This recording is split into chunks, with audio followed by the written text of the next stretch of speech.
All right, how's it going, everyone? Today, I'm really excited to present to you all the research I've gathered on Moderna and BioNTech. Now, please, I'm going to respect your intelligence to some degree, assuming you've done some kind of like background knowledge. You have some kind of like background knowledge in biotech investing. So, if any terms or anything are unfamiliar to you, please do not hesitate to like ask me in some facet, the comments, or reach out to me, direct message, whatever. Let's get started. The things I want to watch for in biotech and pharmaceutical investing in general would be the valuation. I'm trying to see the balance sheet. I'm trying to see the pipeline, more specifically the phase 3, because those are most promising candidates. I'm trying to see the contracts, the sticky revenues that I can find for the business. I'm trying to see the mission and the work culture. I'm trying to avoid scandals. I'm trying to see the management. I'm trying to see the municipality relationship between where they're headquartered and the government who runs that, that nation.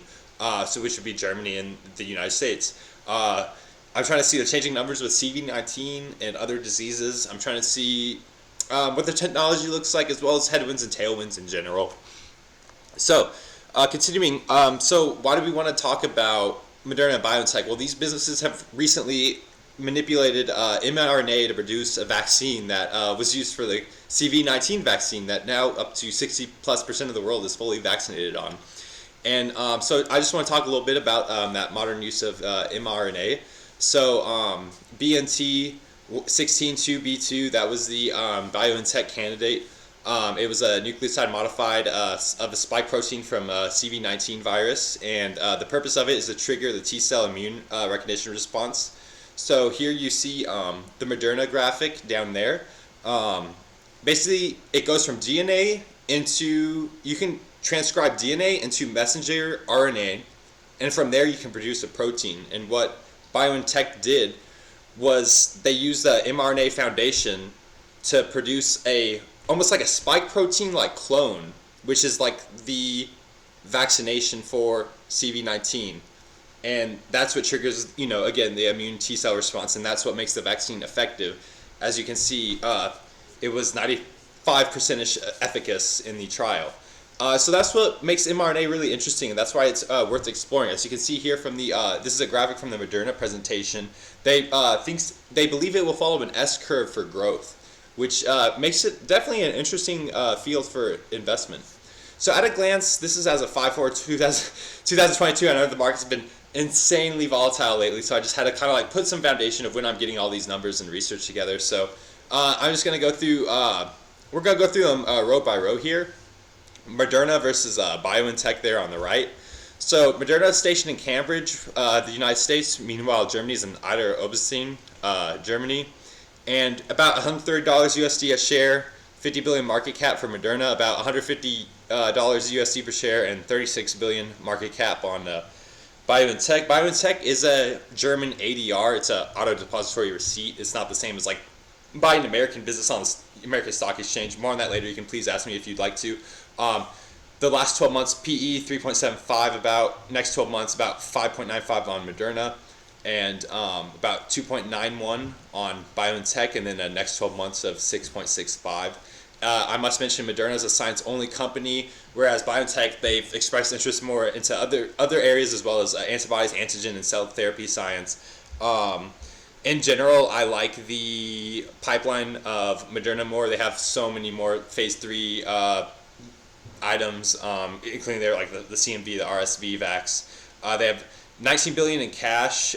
They have 3.3 billion in receivables, and they got about 9.3 billion. They got about 10 billion in debt. But only a small amount of that is long-term debt, as you can see there from the numbers. And then of course, BioNTech is more or less a similar healthy balance sheet. A good amount of receivables, not too many liabilities. Very well covered by their cash position and whatnot. It's all laid out there on PowerPoint. So there's both doing a stock buyback.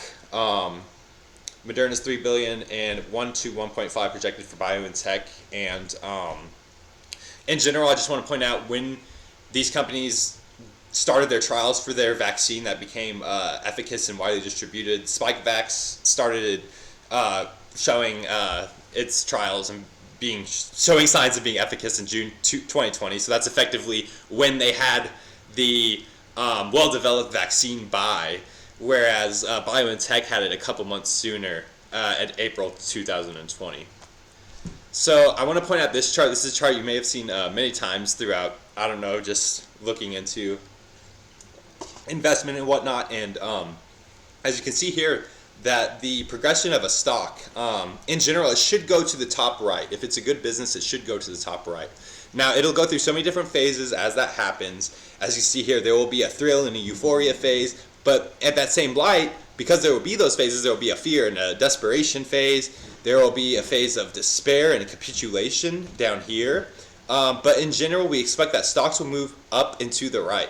In general, if it's a good business, it should give you value. Now, more on this later, because look at our next slide. Boom. Those almost look like mirror of each other. Like you could almost pinpoint where the peak of euphoria was, as I kind of try to do here with the line I marked out in the Google. Now, just take a note of where this happened, September 10th of 2021 and August 6th of 2021 over there on the right for BioNTech. Now, how the Delta variant caused investor euphoria. As you can see here on the figure on the left, the Delta variant started kind of really peaking almost like after the announcement. There's like an initial wave of Delta that came, and then there was like the winter wave that came. That was like the huge top there around January 27th-ish. And so September 13th, Delta has 285,000 new cases. And then look over here on the right.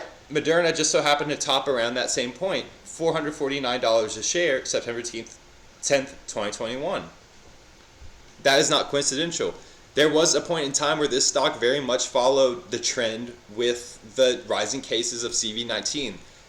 This business tends to do well in times of uncertainty. I need to just point this out. If you want to be an investor in this business, you have to please understand these are some of the factors that will move the business. So this is another thing I would just like to point out to you, that flu and viruses, you want to have some kind of like background of how they might behave if you're going to own a business like this. You know, that's going to respond to like flu and CV-19. So late fall and winters, they tend to increase infection and severity. That's due to cold weather in general, reduced sunlight. People's immunity gets suppressed, and it becomes more susceptible to flu, CV-19, all that stuff. To get a gauge on how bad it could get any particular season, you look at opposite nations. So, for example, in 2021, I was looking at the Argentine Winter. I started to see around in May in 2021 there on the graph that it was peaking out there. I was like, wow, there's a lot of cases coming up. And that kind of like sent into my mind that like, oh yeah, this Delta thing is pretty serious. It's going to hit us pretty hard once our winter came. And as you can see there, we were topping out over 1 million new cases a day at one point. So yes, it was very serious. And you can kind of see those rises in southern hemisphere nations and where their winters are. And you can assess, oh hey, how extreme is the cold and flu season happening this particular year? And then you can kind of get engagement of like, oh yeah, it will be serious here for us as well when these viruses make their most susceptible phase in the seasonality phases on our population. And, you know, these are just things you have to consider. I mean, you know, not everyone's going to have like, I understand, I'm coming to you as someone who's had a severe amount of like academic education in this type of field, but nonetheless, these are just things I would consider knowing if you're going to know the business. Own the business, excuse me. And then let's take a look at the valuations now. Now this is really interesting here. As you can see, pre-vaccination, these are very much like a growth company. This is mRNA. And you can see that we got a normalized price earnings very much in the negative here. But slowly but surely, as those vaccines came out and the contracts came out, this quickly became a profitable business, has like revenue streams in front of it. It's making business on its bottom line to improve its balance sheet and whatnot, improve its valuation metrics. So we are sitting here today at a normalized price earnings of 5.9 on Moderna. And but in the past, you know, it was very much a growth business, and it was a lot of negative valuation metrics. And BioNTech was the same way. It wasn't really until the vaccine and those kind of like revenue contracts came out that this became a profitable business. So you have to go into this just knowing these numbers and knowing that, hey, I'm going to own a business that is recently profitable.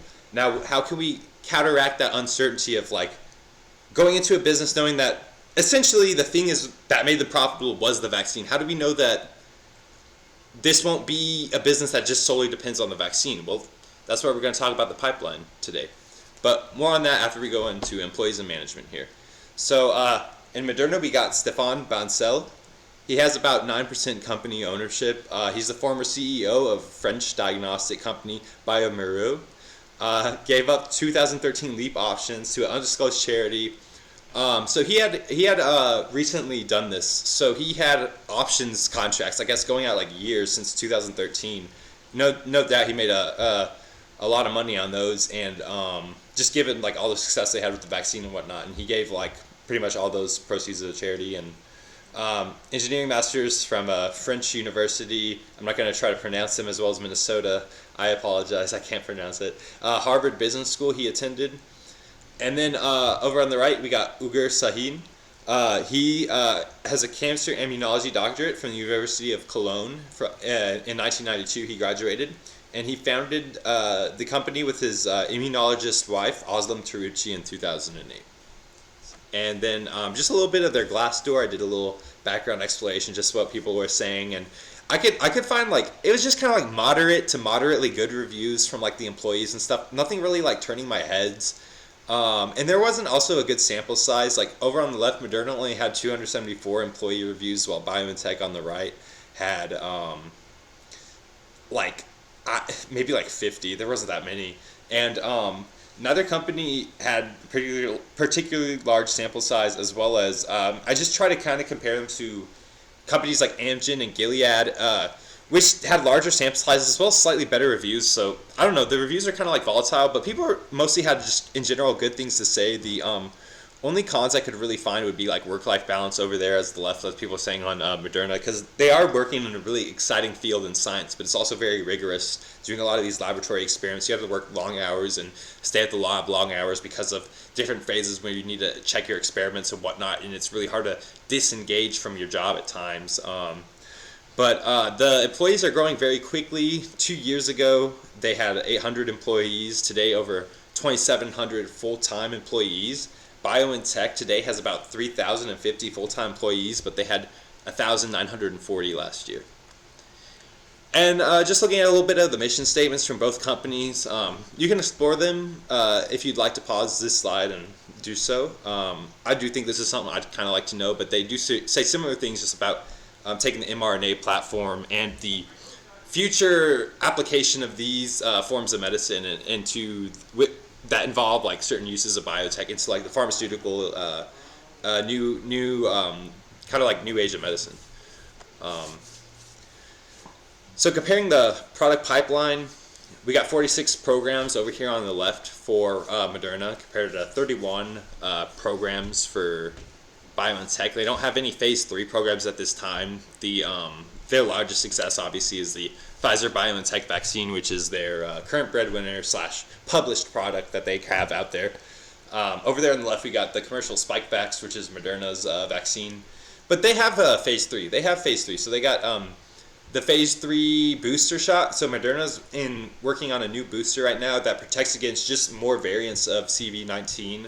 That's in phase 3. That likely will hit the market here soon for people who are looking to get a booster. They could get like an improved booster from Moderna. The RSV vaccine, CMV vaccine, I believe one of those is a herpes. They might both be a herpes virus variant. So it's working on vaccinations for those. In phase 2, they have Zika, PCV, and VEGF vaccinations. They got some like notable phase 1s there: Epstein-Barr virus, HIV, MMA, PA, IL-2 triplet, KRAS. Some interesting preclinicals I wanted to make a note of as well, including their cystic fibrosis inhalable drug that they've been working on, varicella drug, CN1, PKU, relaxin, PD-L1, checkpoint cancer drug. I thought was interesting. All these I think are certainly, if it sounds interesting to you, it's worth looking up because I was doing some research on them, and I think these are the ones most notable worth mentioning out of 46 programs, which is a lot. And 31 programs on the right for BioNTech. In phase 2, because they don't have any phase 3, the only coolest things I talk about would be their phase 2, which would be their fixed vac mRNA. They got HPV 16 plus melanoma in the works, and their INEST application of mRNA. They got melanoma, colorectal cancer in the works, metastatic I think that's non-small cell lung cancer, non-sarcoma, something to do with small cell lung cancer. I don't particularly remember that acronym perfectly, but working on an antibody treatment for that. As I said again, BioNTech is not perfectly an mRNA company, whereas Moderna is. And then they have some phase 1 influenza, prostate cancer, pancreatic and ovarian cancer, multiple solid tumor treatments, and 12 undisclosed preclinical programs. So pretty interesting. And this is, if you'd like to take a look, this is just the figures from Moderna's presentation. You can go ahead and pause the video if you'd like to take a deeper look at this. And as well as the pipeline, this is pulled straight from the BioNTech presentation. Take a look at this too if you'd like. Now, on to this next slide, BioNTech, looking at some of those sticky revenues I talked about, how I would like to see those sticky revenues. BioNTech, they got contracts going out through the end of 2023. As you can see there, the European Commission signed a third contract for an additional 1.8 billion doses. So up until the end of 2023, their revenue looks pretty good. But as I said, you know, with no phase 3 and things of that nature, kind of like put some risks on the business there. Beyond, if you look beyond the end of 2023. But Germany does look to BioNTech as a leader. The pandemic preparedness contract came from the German Ministry of Health recently. That's going to go through like the end of 2027, I believe. Yeah, right there on the quote. And then that's going to reserve the manufacturing capabilities to produce at least 80 million mRNA-based vaccine doses. And this is a pandemic preparedness contract. So if you watch any of my other videos, you know about how one of the coolest things that Ugur Sahi, as well as some other people from BioNTech mentioned, is that all you need is a DNA template, and you can quickly develop a project if you are using this form of biotech.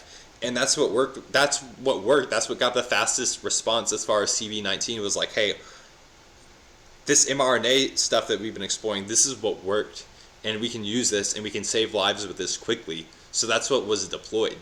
Now, that's probably why the German Ministry of Health looked to BioNTech as like, yeah, we got to make sure that these people are supplied if anything goes down for like the next handful of years. Fair enough. Moderna contracts with the United States. As of May 5th, Morningstar analysts project Moderna finished with about 20.6 billion vaccine sales. So with about half of the year underway, that's what they're projecting.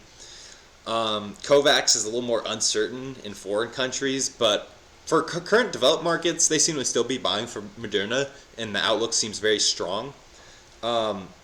Vaccine for high-risk individuals projected beyond 2024, that seems to be very much like the market for them right now, as far as like sticky revenues and things of that nature. So this is from my friend Reishi. He really helped me out with a little bit of this. I'm more of a fundamental analyst, and he's a lot more of a technical analyst. So if you don't care about technical analysis, go ahead and skip a couple minutes ahead of this video. I'm just going to go into it very quickly and tell you some of the things that I know, as well as that he's showed me, particularly with this stock. And credit to him for making these pictures, and I'll have his contact information in the description for you guys. So as you can see there's been an uptrend line since 80-30 here. So this is a continual uptrend line I seem to be following. It broke here with a kind of like almost like this is on a monthly. It's like a head and shoulders. I'll show you on the daily chart a little bit better. But the support seems to be very strong here at 100 for Moderna. And from a technical bottom, we have $30, but that's like, that would bring it down to like a price to earnings of 1. You have to understand that fundamental and technical analysis do go hand in hand. So the odds of that happening, that would literally be the despair phase, and that would be the time to pick up shares. And then we have, a flip level support at 65. But yeah, 100 is the support to watch at the current time. And we got a current major resistance around 150, kind of like the stock struggling to close around 150 very consistently. On the daily chart here again, you can see kind of like that head and shoulders a little bit more clearly. It makes the head here and then it comes down. But what I kind of expect, as well as what Reishi talked about, is we expect consolidation somewhere around here, probably around 200 for Myrna. That's why we have the triangle pattern set up here, is we just expect consolidation here, unless this support would break, this 100 support, if this, or that red line support right there around 125. If that broke, then, you know, those lower options, those come in play as far as buying opportunities. But we're expecting consolidation around 200 for like the near immediate term on this stock, which makes sense. That would keep it still around a 6 price to earnings, and there still would be attractive long-term upside. But today, you know, while you buy the stock lower, it's considerably more attractive. I mean, that's just fundamental value investing at that point. And BioNTech chart, looking at the monthly here, the double top confirmation up there, around 200 is that red bar. It's set right there. We got some major supports and resistances over here at the right. You can see like 130 is definitely a major support. I personally like to add a lot of shares when this was at 130. I remember like those days. That was a great time, and I would certainly buy at that level again. And yeah, so like going into the daily, you see a little better here. It really wants to try it. It's trying to hold this like line around the red line at 200, 210-ish. But it kind of almost broke, but it's still intact because as you can see from this climbing triangle here, it is going back up. And so we are expecting consolidation around about $207 in the near immediate term. But, you know, the bottoming out, if this did go into some crazy despair phase, would be at $100 and $88 right there. But as I said, you know, that would bring this down to around a price to earnings of 1. And to what degree of panic would have to happen in the markets to bring a business that just cured CV19 down to a price to earnings of 1? Like, when I speak out that absurdity, it's like, how crazy of a scenario does that sound? So it's almost like, why not build a position around today? I personally like to buy BNTX below, anytime I see it below 150 per share USD, and mRNA I like to buy personally anytime I see it below 130. But those are just kind of like my mental buying levels.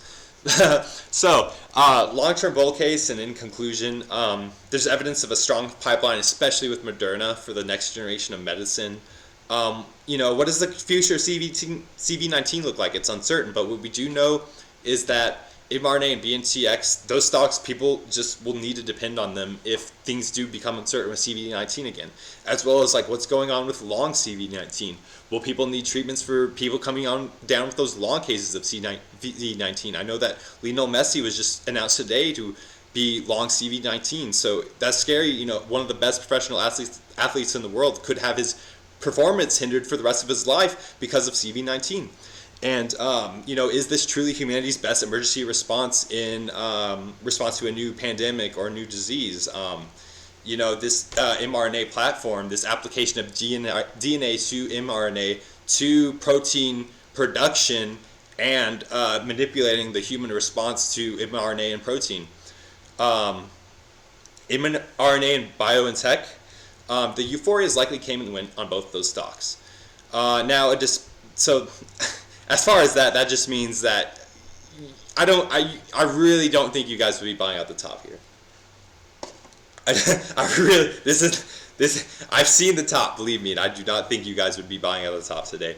And a despair drop is possible and viable, but I believe we are likely at a logarithmic mean today. So basically, a drop from here, don't not expect it to be quickly bought up, but you know, we'll see.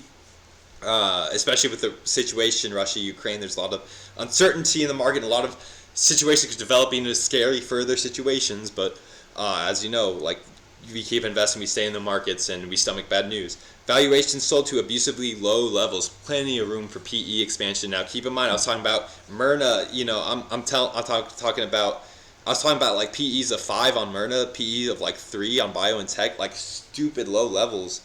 And you know, if you compare this to the S&P Pharmaceuticals ETF XPH with a normalized 12-month price earnings of 10.3, you know, if you took that and the Mr. Market hypothetically allowed that situation for a pharma biotech, that's the thing is Biotech and Moderna, they're kind of they're kind of biotech-y stocks, but they're at the same time they're kind of also starting to behave like pharmacy stocks in all way, in the way their balance sheet structured, and the way their sticky revenues contracts are coming in.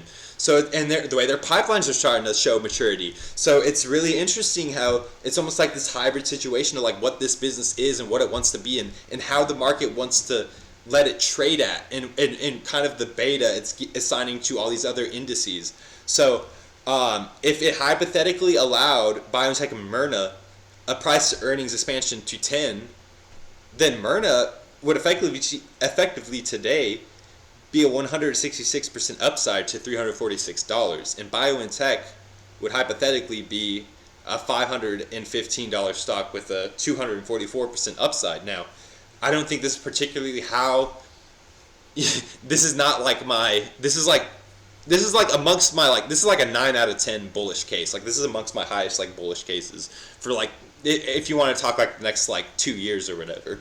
But I think for like the next like 5 to 6 years, something like this is very much possible. I don't think it would exactly happen like this. I think it would be a combination of the market slowly giving it a price to earnings expansion. I think today it definitely does deserve something higher, like a 7 or 8. I think like a 3 and a 5. I think that's kind of like abusively low, but certainly there is room for upside there with the price to earnings expansion, as well as like once they start to show that mature fleshed out pipeline and that mature fleshed out business that is growing employees and that does have that management that is willing to usher in that new age of pharmaceuticals, biotech, and medicine. I think that's when the upside really happens and the market's really ready to give it that upside that it has previously seen before to the stock. Keep in mind, these stocks would just be revisiting all-time highs that happened in like a crazy Delta fear bubble that happened where, you know, Moderna went to like $450 and BioNTech was like so much higher than what it was today. So on the right there, you have to see that the S&P Biotech ETF gave up a ton of gains as this like kind of like bubbles popped with like Ukraine and all that, and the market's like selling off. So yeah, biotech was obviously in a huge bubble like February 2021. There was like a huge drop, and you know, as long as like this biotech space within the S&P is kind of like doing really bad and laggardly, you gotta just assume there's gonna be some type of beta there. So, but at the same time, when you look at that chart, it's like biotech is just at historically low levels, and it could be a buying opportunity if you do believe in the sector, which to some degree I certainly do, and I am really excited about these businesses. So, expect it to have beta with XBI, and this is the long-term bull case, and looking very long-term with these businesses, planning to hold them for at least 3 to 5 years minimum. So yeah, good luck with your investing. I hope everyone enjoyed my presentation. Please let me know again if you had any questions, and I wish you the best. Thank you, and please take care.